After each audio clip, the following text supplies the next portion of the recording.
Okay, good afternoon, everybody. Thank you for having me, and thank you for attending my session. And I know this is, I think, quite late. I think some of you wants to go home and meet your families, your friends, your boyfriend or girlfriends. But I think it is also important for us to meet here, to discuss some of our stories from Indonesia. You might be wondering, what's special about the case from Indonesia. I think we can say that Indonesia has the early stages to growing of the one of the Southeast Asia growing digital economy, and I think the cases that we can point out in this case, I think it's very important how to point out the differences between Indonesia and Korea, and also probably the development of our startups, the development of the digital economy. As we know, the digitalization has benefited millions of people in Southeast Asia, especially in my country, in Indonesia, and I think it already been a great impact in Korea as well. And I think what I want to present is actually the situation in Indonesia, what is actually going on in Indonesia, and you might be wondering that it could be, for the next opportunities for your startup or for opportunities that it is very important to point out what is going on in Southeast Asia, in your neighbor, and also what is going on in the one of the biggest country in the region, Indonesia. And also, I want to talk about what the pandemic's effect, yeah, to the development of the startup, and finally about how the government, the policies, the regulations. Because I'm coming from that kind of area.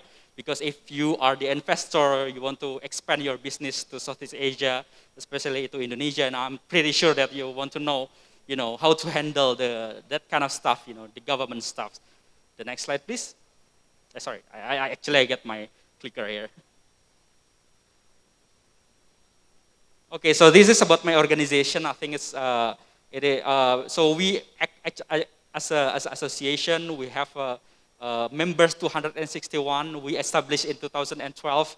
It's pretty new. We less than 10 years old now, and we accommodate all the digital business models that live in Indonesia. For example, the marketplaces, the retails, the classified ads, but also accommodate the newly updated or developed business models, some kind of the ride hailing, the health tech, and education technology, and so on and so forth. So we actually accommodate all the part of the ecosystem in Indonesian digital economy. And digital overview, Indonesia has 272 million people, yeah, and urbanization is around the half, 55%. So the insight that you give us is actually the country has now more and more people living in urban area. So where they can access the affordable and relative quick broadband connection. Yeah. So I think most of the people in Indonesia now, can take advantage, the benefit of the internet economy. No, not only they can communicate with each other, they using for the entertainment, but they also, earn their livelihood, earn their money through the internet. So we'll see in the next slides. Mobile phone connections is around 124% penetration, is around 338 million. It's give us the insight about one person could have more than one number in Indonesia. So people is actually familiar with the smartphone. And the internet users, we know that 175 million is 64% of the penetration of all the population. I think it's quite staggering number, because 175 billion internet user in Southeast Asia is quite big, and I think the biggest in the region. And I think one of the benefit is the people actually can influence what's happening in the trending topic in the Twitter, the trending in YouTube, for example, and in Instagram, and so on and so forth. And we have also, active social media users, almost 60%. We always told to our SMEs, that when you go to the internet business, you should see that your market is not only your, neighboring city, your neighbors, as you go off. I mean, you do that conventionally. But when you do that, when you do your business online, I think you should know that your market is the entire users of the internet. So that kind of mindset that we used to educate to our SMEs partners. So this is the glimpse in the Southeast Asia. So Indonesia's GMV on the digital economy is actually bigger than the 4 Southeast Asia countries combined, which cover almost 44% from total GMV in region. So I think we can imagine that most of the digital economy growing in Indonesia, and Indonesia is actually the battlefield for some kind of tech giants to achieve their dominance.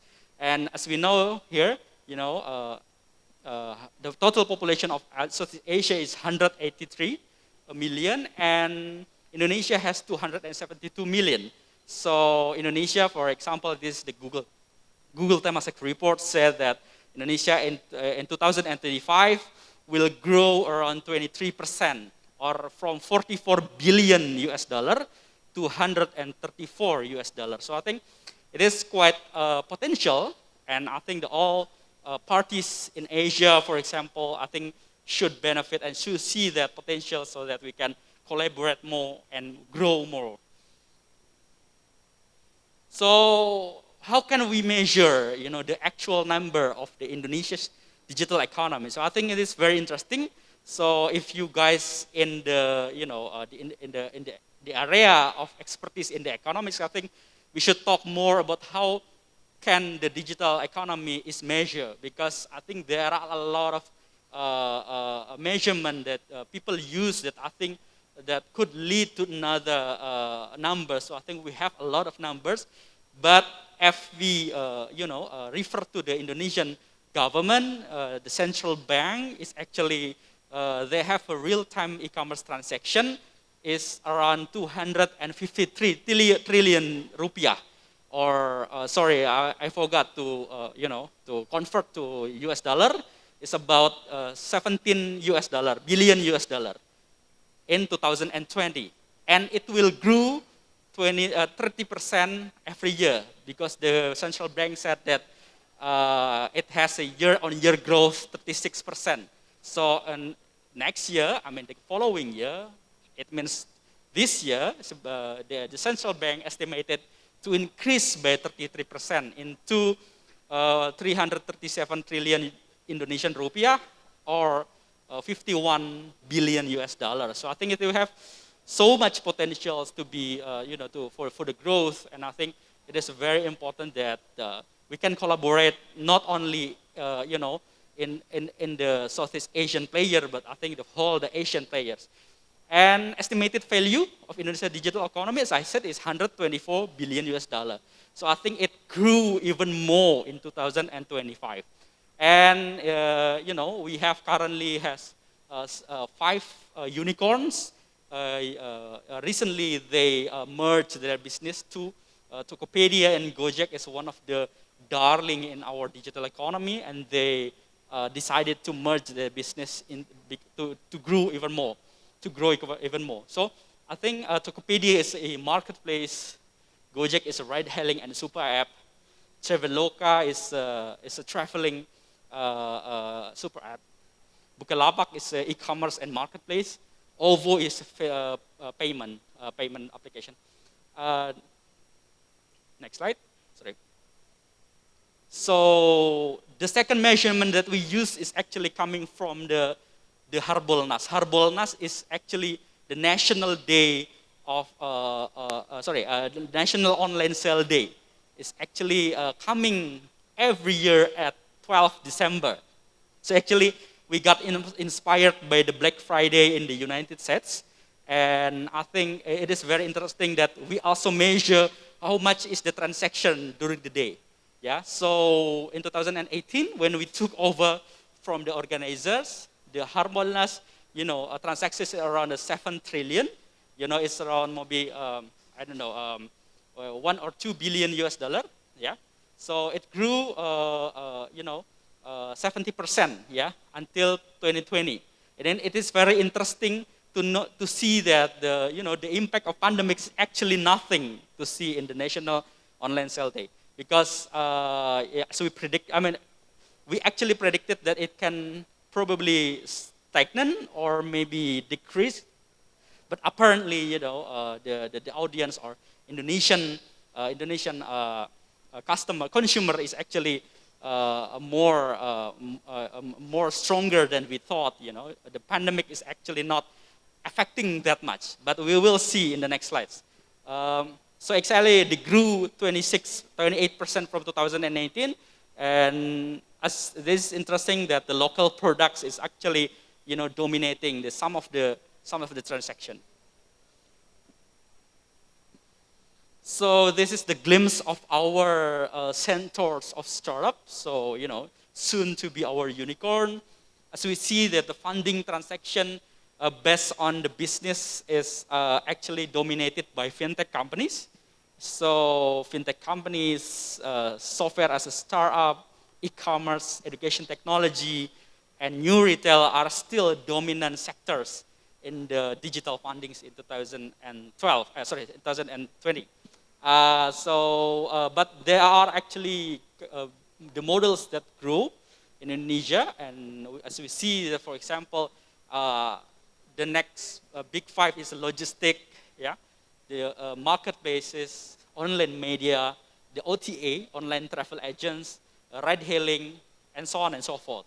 And we have currently several companies that soon to be a unicorn, the next sixth unicorn in Indonesia. So what is the impact of our digital economy? So when we see the new growing business, when we talk to the government usually asks that is it actually impactful for our society, for our community?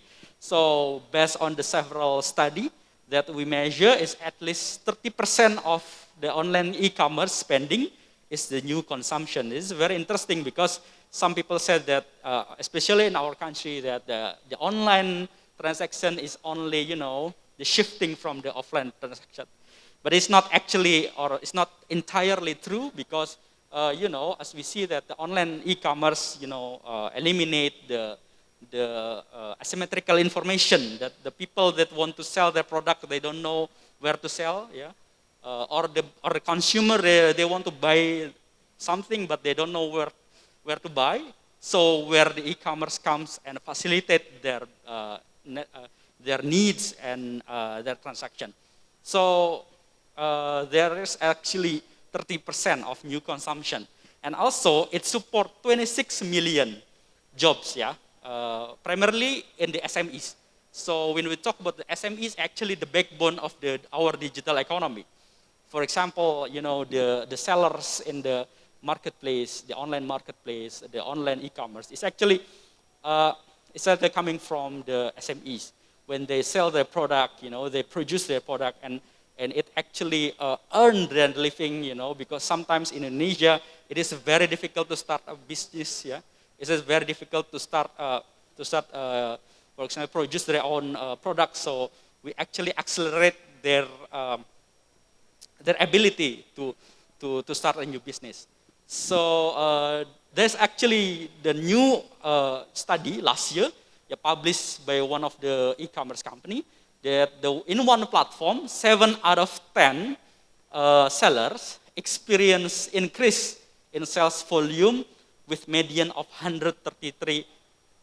So I think it is very important that we also say to all the sellers, all the SMEs that coming to online platform, there is a lot of opportunities that provided in the online platform. It is very important that the 90% of the transaction also coming from one platform in Eastern Indonesia, originated from the Western Indonesia.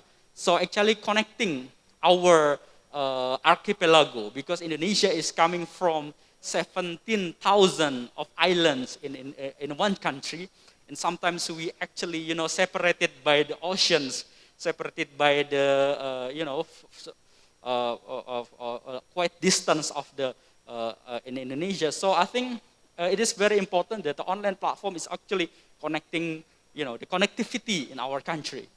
And up to, this is very interesting, up to 35% online revenue is generated by women. So when compare in the retail, it's only 15%. So I think when we see to the online platform, some of the sellers coming from the from the women, they're still student. Sometimes they are they're a midwife. Take care of their children in their home. So by joining the online platform, they're able to do their job. Also, as well as they're adding some kind of the earning to the families. So I think it's also empowering the women. So how pandemic actually changes online behavior? So 55% of the respondents doing online shopping during work from home. So there's a survey that measure what kind of activities that people used to do in Indonesia. So they measure and they takeaway result is the first top result is online shopping. So when they sometimes stay at home during the pandemic, during the restriction because of the COVID, so they do online shopping. And then also order food online and so on and so forth. So I think in a way, the pandemic is actually accelerating the digitalization, blessing in disguise. Like it or not, yeah, a lot of people suffering from this pandemic, but in terms of digitalization, I think this is a very quite interesting that it's actually helping us pushing more and more in digitalization. So there are three points, that can be explained during this pandemic, in terms of online marketplaces, when people coming to online to actually buy their stuffs when they stay at home. So there is surging consumer interest. So for example, people that, that usually buy more, secondary items, secondary products, luxurious products, and now they also seek more primary products. For example, like daily needs, yeah, the hand sanitizer, even the food and beverages. When the frozen food is actually quite popular in Indonesia during the pandemic, because people the restaurant can actually opening up their service like a dine-in and something like that. So they actually convert, pivoting their business into online platform. So there are a lot of sellers coming to online, as well as the user when they need their stuff, but they're also afraid that when they go out, then they would be infected by the COVID-19. So they try to buy online. This is actually global numbers, but I think we can confirm it actually also happened in Indonesia. So what is the top categories during National Online Sale Day? Yeah. So we actually always measure annually during the Harbolnas or National Online Sale Day. Yeah, there are a couple of categories that we can see that the impact of the pandemic. So there are actually new categories, yeah, 3 categories emerge as the pandemic breaks. Yeah, there's a personal care, the F&Bs, and daily needs. It's a new favorite categories because of the pandemic. So usually there are no 3 categories here in the top 10 of our top categories in the National Online Sale Day.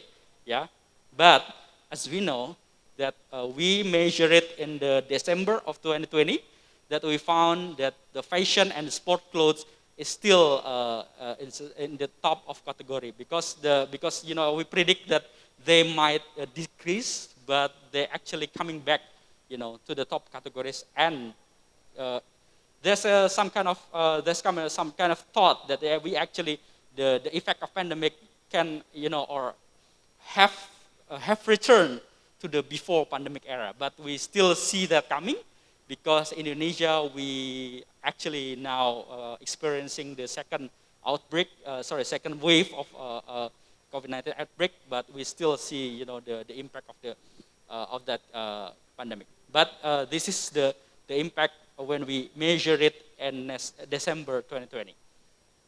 So what is the key drivers? The key drivers when, so to make some people decide they want to buy their product is actually, the free shipping, of course. So everybody loves free shipping.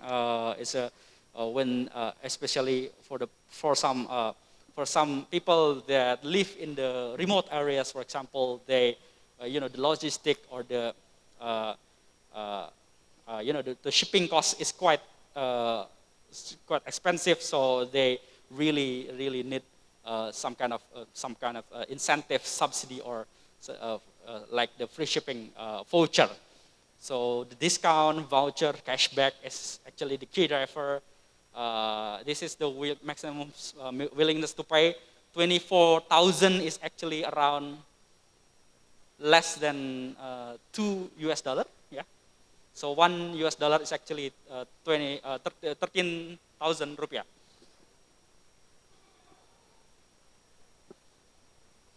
So how about the transaction? So e-wallet transaction is actually growing rapidly as fast as the e-commerce transaction.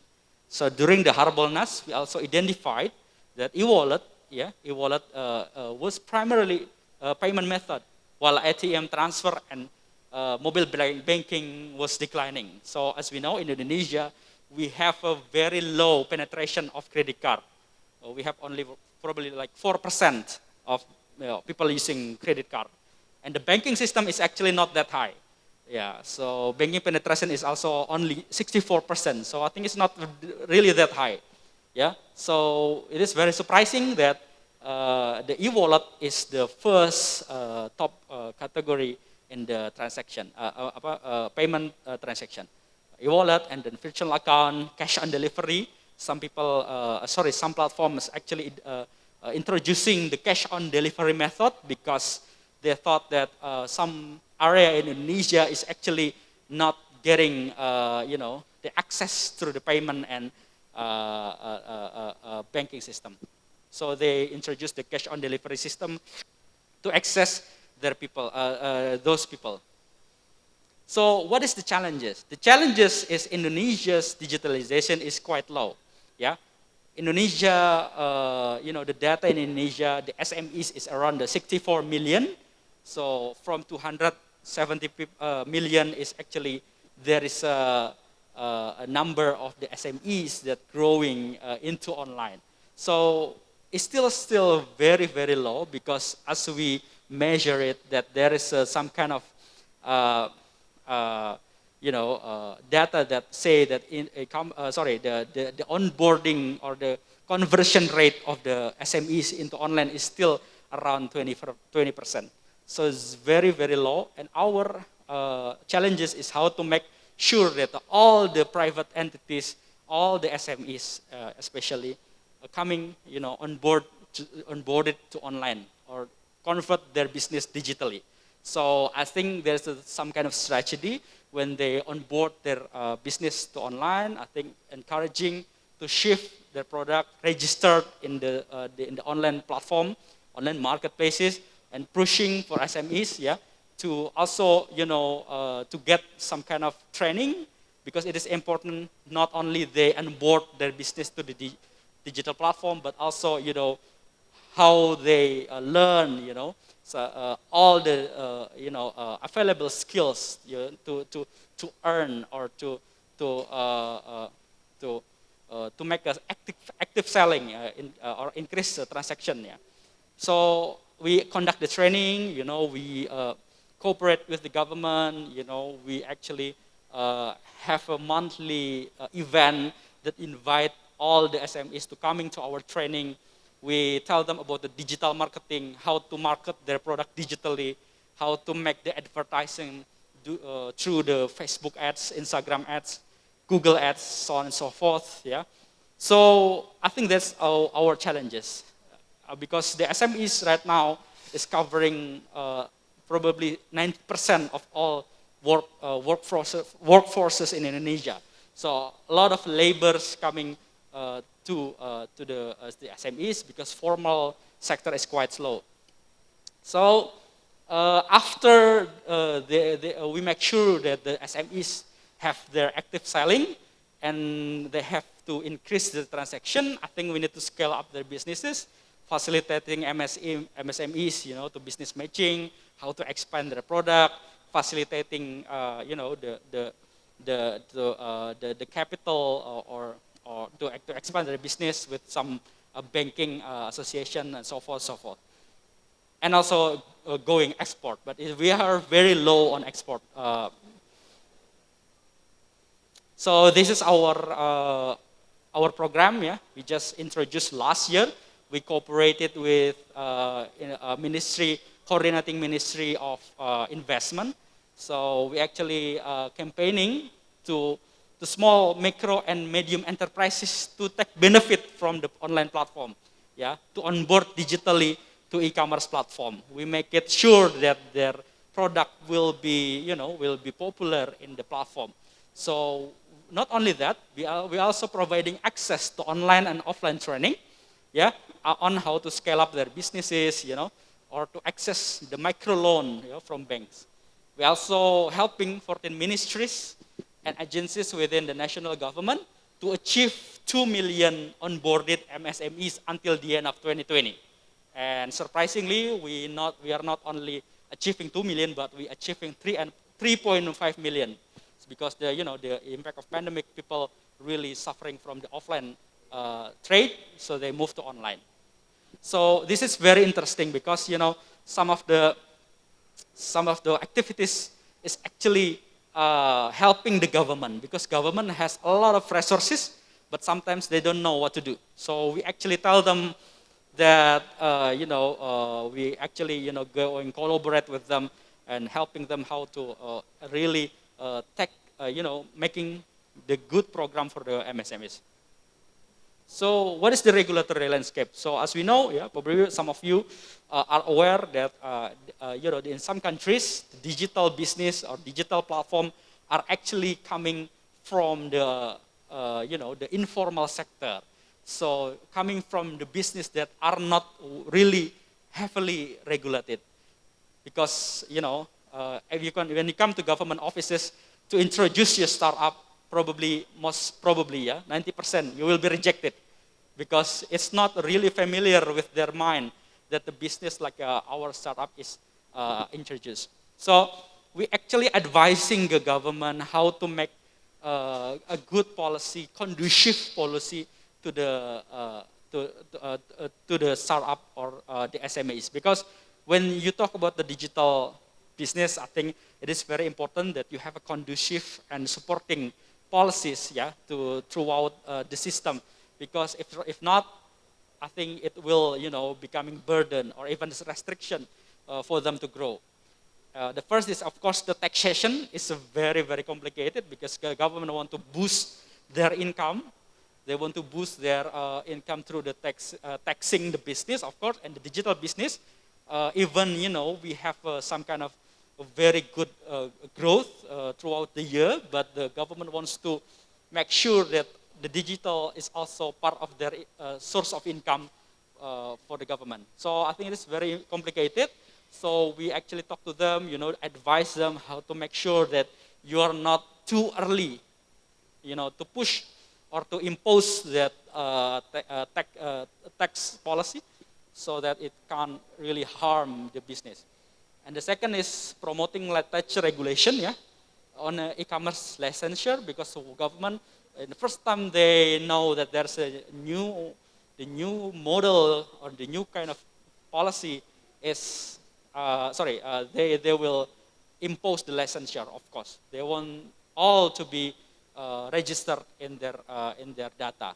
But sometimes, it coming from informal. Sometimes, their scale is the SMEs. So I think it it is very important for government to take a really the easy measure, yeah, and light touch policy for them.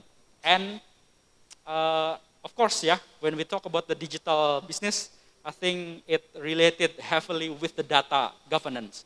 Yeah, we know that the data protection regulation is being introduced in Asia, yeah, in some countries. I'm not sure in Korea, but I think in some countries in Asia, I think that the data protection regulation is, or the law is being introduced with the authority to impose, yeah. And Indonesia is actually coming towards that kind of approach as well, that we actually talking more about the data protection, how to make sure that the people in the business is actually protected, yeah, because sometimes it's kind of establishing trust between the consumer and the platform when they collect the data from the user, and some of them really threatened by the collection of the data, so it's not really supporting the growth of digital economy. So we make sure that the people is actually protected. People are protected. Yeah, then they don't have to worry that the data is collected. When coming to online, of course, the issues is about the data breach. Yeah, the stealing of the data. Some kind of that, and advising, yeah, and strengthening commitment, yeah, to control on illegal contents, because I think in Indonesia some of the e-commerce are user-generated content. So actually the content is uploaded by the seller. So for that kind of situation, we make sure that the illegal contents, yeah, that kind of illegal product is actually eliminated.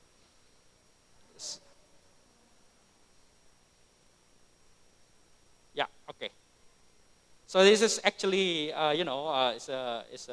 it's a stakeholder. Yeah. The first is the ICT ministry.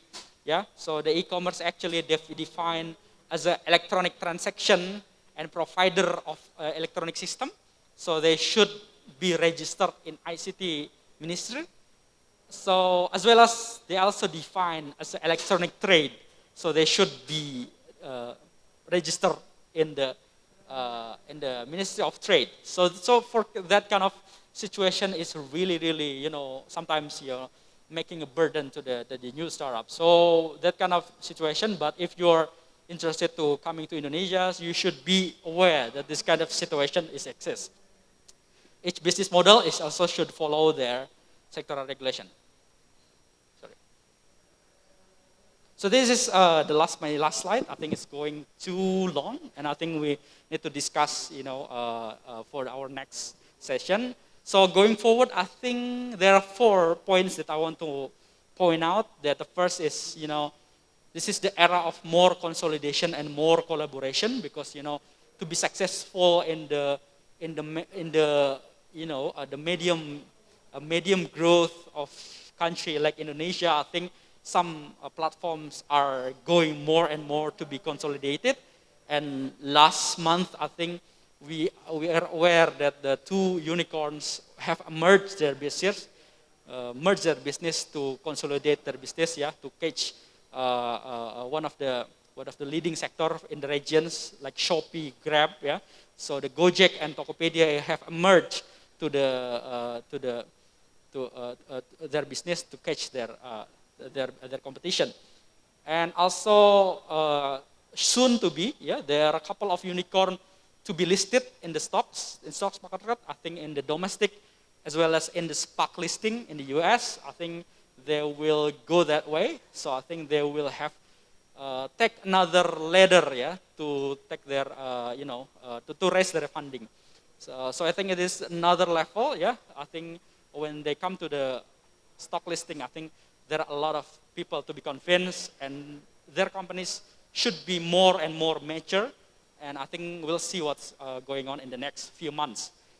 And vaccine effectiveness, I think the COVID-19 is also has effect, yeah. As I said, that it actually blessing in disguise for the some business model, for example, the e-commerce, yeah, those kind of or the health sectors. Yeah, health sector is thriving because of pandemic, but there are other sectors that are losing because of the pandemic, such as the tourism.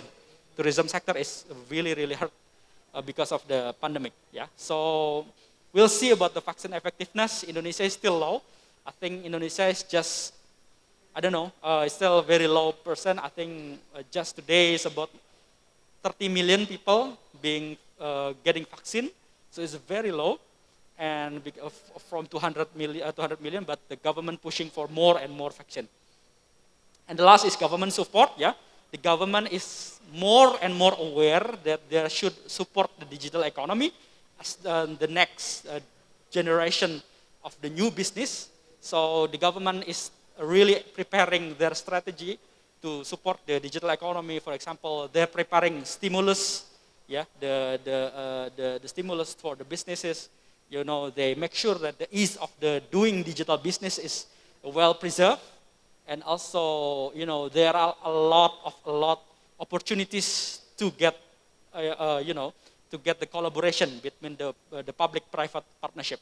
So those three, I think, is now going in Indonesia, and I'm also very aware that the government is doing what they can to support the digital economy. I think that would be my last slide. Yeah, thank you.